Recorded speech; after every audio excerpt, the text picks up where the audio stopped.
Hi, my name's Antony Ward and welcome to this tutorial for 3D World magazine. Now this is the second part of a three-part series, and in the first part, if you followed that, what we basically did is we created the basic rig that you can see in front of you now. All we did was we went through the process of creating the joints and for the spine and the limbs, and we added in IKFK functionality as well as stretchy limbs. So basically you can blend, you have an attribute up here to blend between IK and FK, control like so, and you've also got the option of having stretchy limbs as well. So what we're going to do is we are going to take this rig a step further. Like I say, it's quite basic at the moment. You'll notice that the mesh isn't attached to the skeleton. So what we did at the end of part one, I added an extra video onto there just explaining how you would then add in a few extra joints and work on the skin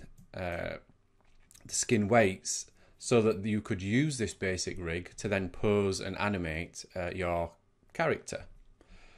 But for this video we're taking a step back, so we haven't got it skinned because at the end of this video, at the end of this part of the series, we won't be using these base joints to drive the mesh. We'll be using a new series of joints which we're going to create over the next few videos. So that's why the mesh is no longer attached, and we also don't have the extra joints which we created in at the end of the last part at the shoulder and the elbow, which just helped us to be able to deform those areas correctly when it was moved around if you were skinning to these joints. So basically what we're going to do in this second part is we are going to take this basic skeleton and this basic rig that you can see here, and we're going to enhance it with some more sort of cartoon style controls. And what these are going to allow us to do is, at the moment, all we've got is that bend in the elbow. So we've got quite a rigid model. Yes, we've got the stretchiness in the limbs, but that's about all we can do. What we're going to do in over the course of the next few videos is add in the ability for you to deform the arm and create sort of an S shape, and as well as that there will be 3 extra controls in here which you can pull and move around, which you can then use to enhance your animation. So let's just jump in and get started. So what we're going to use is called a ribbon rig, and what this does is it uses a NURBS plane, and as the NURBS plane deforms, that deforms the joints, which are then skinned to the mesh. So that's basically it in a way. So we're using a model's deformation to deform another model. So let's just jump in and start creating. So what we need to do first is we are going to create a NURBS surface. So we're going to go to create NURBS primitive plane. Going to open up the options. So I'm just going to reset these because these are set to how it was before. So we want to set the axis to Z because we basically want the plane to face forward. And then we just want to change the width to 0.225 and the length to 0.05.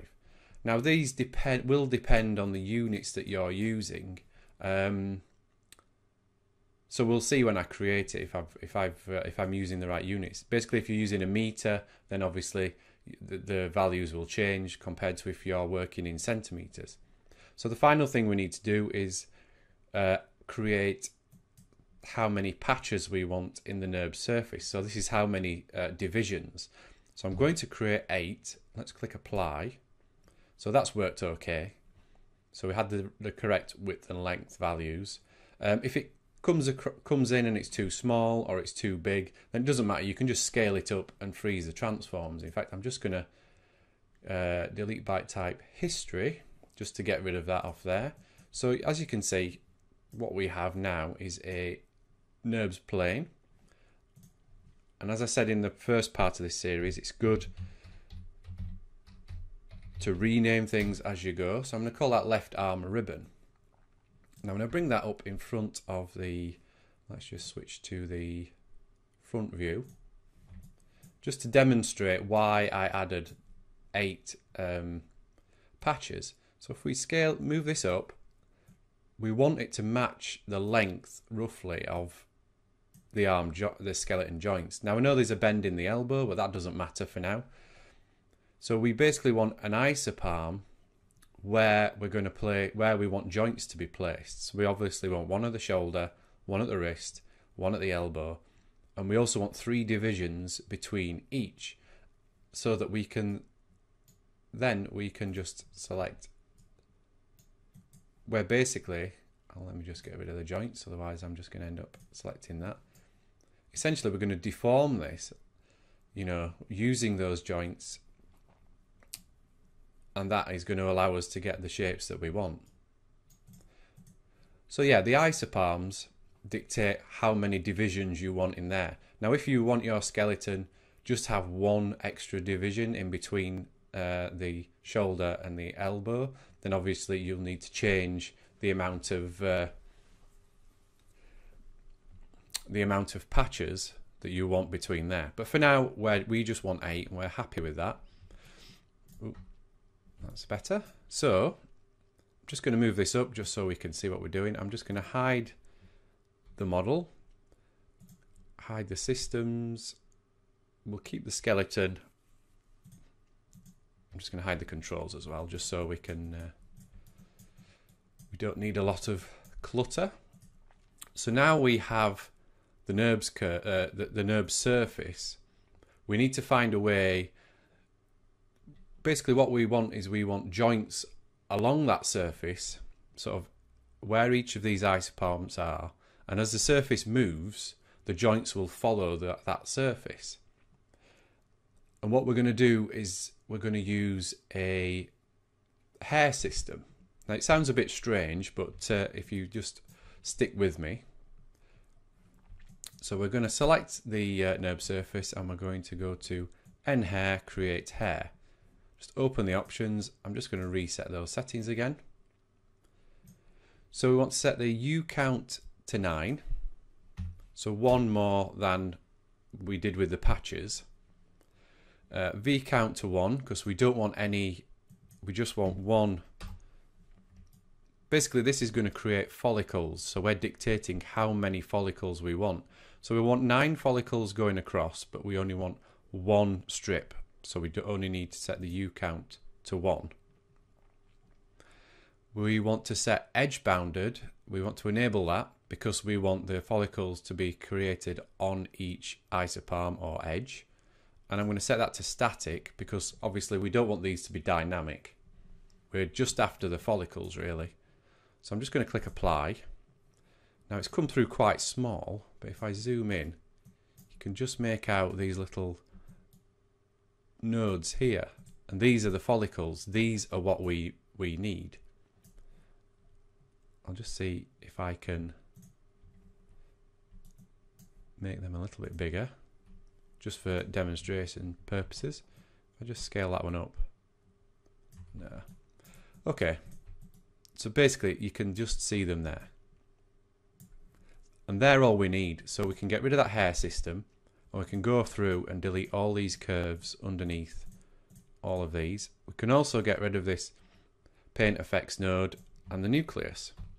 Like I said, all we are after are those follicles.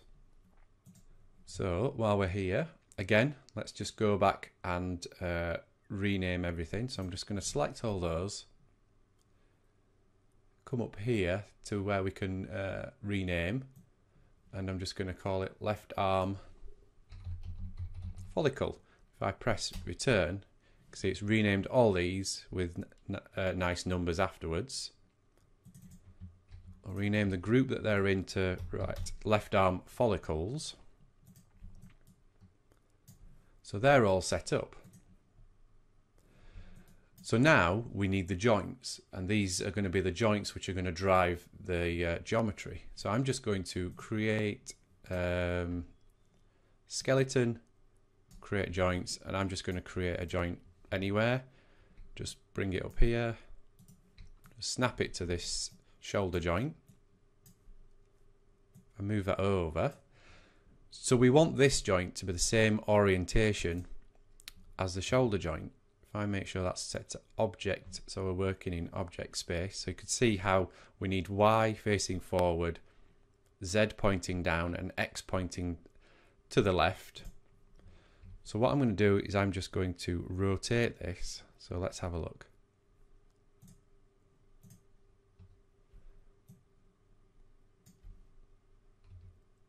So holding J will snap it. If it's difficult to see, what we can do is go display, transform, display, local rotation axes, just so we can see then. So I'm holding J just to snap that so we get precise position. Let's have a look. So that's about right. But now I'm just going to get rid of that rotation value. So what we want is we don't want translate or scale to be frozen, and we don't want the joint orient to be frozen because that will just reset it back to how it was before. Click apply and see we've got nice 0 rotations there. So I'm going to call this left arm bind 1. And all I'm going to do is I'm going to move it underneath that first follicle, and then I'm going to 0 out the transforms, and that will just move it up to where that follicle is. Now the joint's a bit small, so I'm just going to increase the radius just so it makes it a bit more visible. So what I'm going to do is I need to create another 8 of those, and then I'm just going to drag those under the other follicles.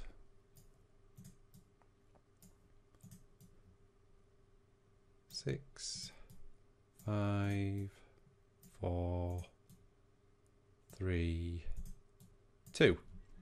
And then I'm just going to select those joints and 0 out the translations again. And there you can see we've got the joints underneath each follicle, and they're all exactly on the where the isoparms are. So I'm just going to disable joint selection up here just to demonstrate.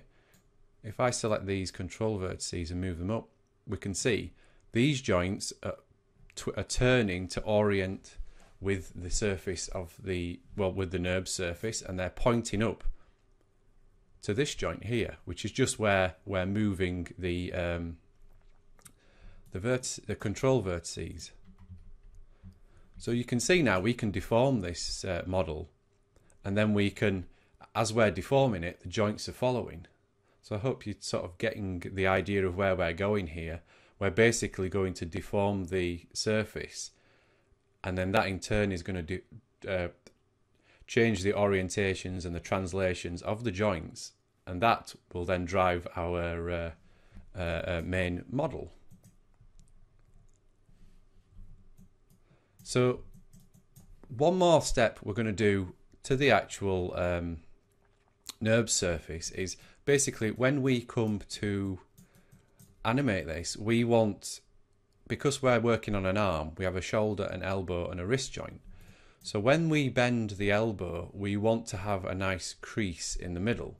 We don't want it to sort of create sort of basically a curve where the elbow is. We want sort of a nicer crease. And this will come later when we adjust the weighting values. But for now, what we do need is we need a couple of extra isoparms. So I'm just going to right click, select isoparm, select and just drag to one side of this central isoparm here, sort of where the elbow joint is going to be. And then I'm just going to go to surfaces. There should be insert isoparms. So that's inserted that one there.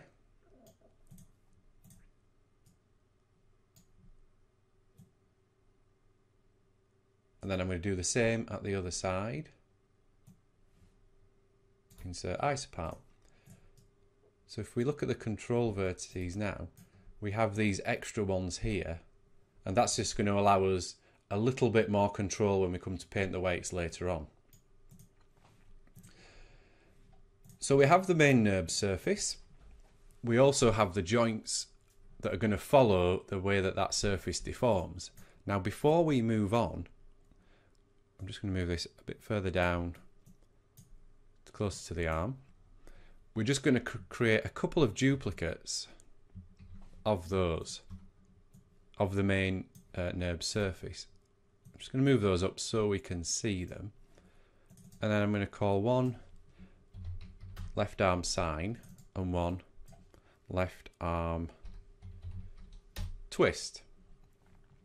And what these two are going to allow us to do is create a more uniform deformation of the main NURB surface using Mayer's own deformers.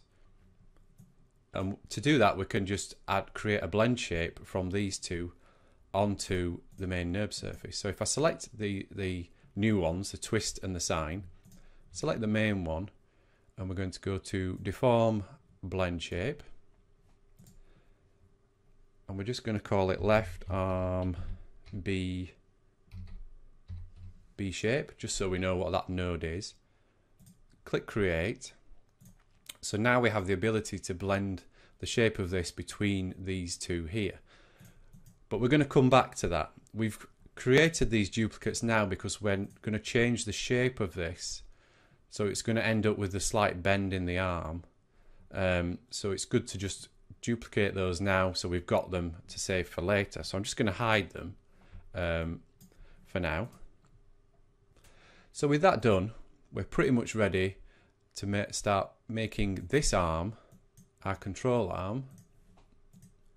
Now you remember we created that in part one, and we're going to be moving that around. So that control arm is going to drive this NURB surface, and then that NURB surface is going to drive these joints, and then those joints are going to be the bind joints which we connect to the actual geometry. So how do we get this to control this?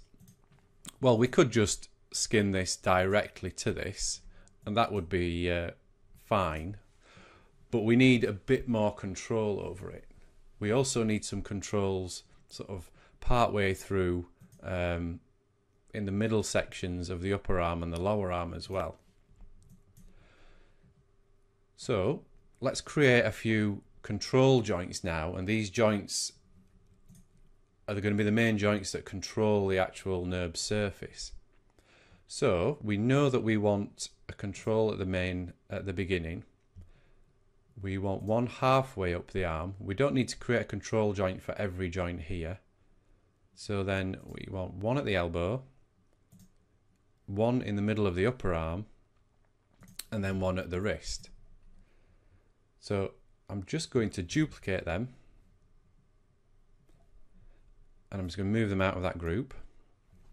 So there we have those control joints, and I'm just going to rename these. So go to the first one, left arm root, left arm upper, left arm middle, just indicating sort of the positions of where they are, lower, and left arm end. So we know that's at the root of the arm, that's in the middle, and that's at the end. And we've also got our extra upper and lower joints. So we're now going to create 5 groups following the same naming conventions as these. 1, 2, 3, 4, 5.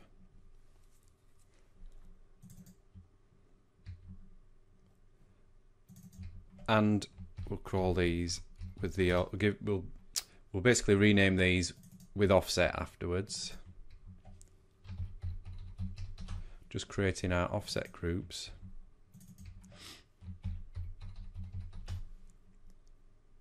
Now we haven't grouped these joints directly, because what we're going to do is we're going to we need to change the position and the orientation of these offset groups.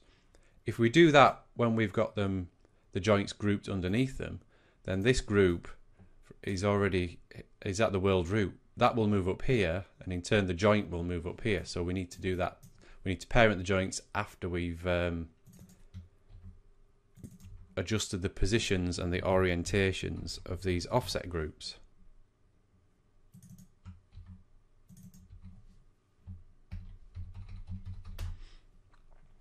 Like so. And then in addition to this, we're going to create two extra groups, copying the upper and the lower, and we're going to call those aim. And you'll see what we need these for later on. And then we're going to parent those back to the groups that we duplicated. So you can see end, lower, and then underneath the lower we've got an aim group, middle, the upper group with the aim group underneath that, and then the root. So now we just need to make sure these are positioned and orientated exactly where we need them. So we're just going to use the same trick as we did in part 1 and just use parent constraints.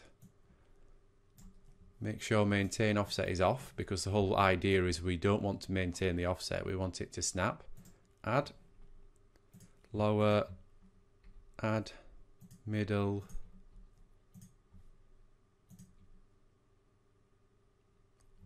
upper. Now I'm just pressing G just to repeat the last operation I did.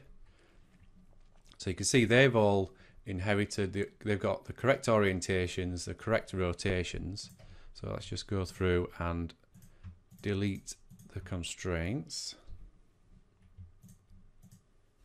like so. And then now we've got the offset groups in exactly the right position and orientated correctly.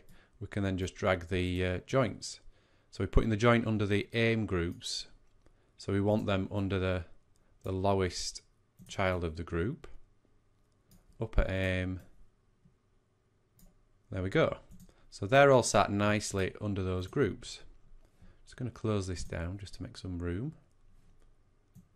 And just move those up, just so they're all the NURB surfaces are at the same place. Oops. So there we have our control joints and we have our main groups. So with those done, the next step is we're just going to add a few controls in there. But what I'm going to do is we're running up to sort of past the 20-minute mark now, so it's probably a good time for us to just take a quick break, and I'll just catch things up in the next video.